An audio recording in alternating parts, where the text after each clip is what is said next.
অবৈধ কারবারে কড়া পদক্ষেপ। আমডাঙ্গায় বন বিভাগের হানায় বন্ধ হলো বেআইনি কাঠমিল। আমডাঙ্গা ব্লকের তারাবিরিয়া গ্রাম পঞ্চায়েতের অন্তর্গত চানকিয়া এলাকায় বন দপ্তরের অভিযানে বন্ধ করে দেওয়া হলো একটি বেআইনি কাঠমিল।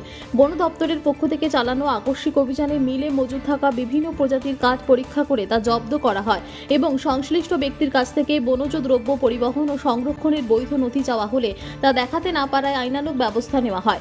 বন দপ্তরের জারি করা জিম্মানামা অনুযায়ী ভারতীয় বন আইন 1927 এবং বনজ দ্রব্য পরিবহন সংক্রান্ত প্রযোজ্য বিধি অনুসারে জব্দ হওয়া কাঠ আপাতত সংশ্লিষ্ট ব্যক্তির জিম্মায় রাখা হয়েছে। তবে প্রয়োজনে বন দপ্তরের নির্দেশে ওই কাঠ সংশ্লিষ্ট কর্তৃপক্ষের কাছে হাজির করতে হবে, অন্যথায় আইন অনুযায়ী ব্যবস্থা নেওয়ার পাশাপাশি ক্ষতিপূরণ ও জরিমানাও দিতে হতে পারে। অভিযানের সময় মিল থেকে আম, তেঁতুল ও মিশ্র পাইন কাঠের একাধিক লক জব্দ করা হয়েছে বলে নথিতে উল্লেখ। পাশাপাশি বন দপ্তরের আধিকারিকরা অবিলম্বে কাঠমিলের সমস্ত কার্যক্রম বন্ধ রাখার নির্দেশ দেন। স্থানীয় সূত্রের দাবি, দীর্ঘদিন ধরেই ওই এলাকায় নিয়ম বহির্ভূতভাবে কাঠ কাটার কাজ চলছিল। বন দপ্তরের এই অভিযানের পর এলাকায় অবৈধ কাঠ ব্যবসার বিরুদ্ধে কড়া বার্তা গিয়েছে বলে মনে করছেন বাসিন্দারা। প্রশাসনের এই পদক্ষেপে পরিবেশ রক্ষা ও বেআইনি কাঠ ব্যবসা নিয়ন্ত্রণে ইতিবাচক প্রভাব পড়বে বলেও আশা প্রকাশ করছেন স্থানীয়রা।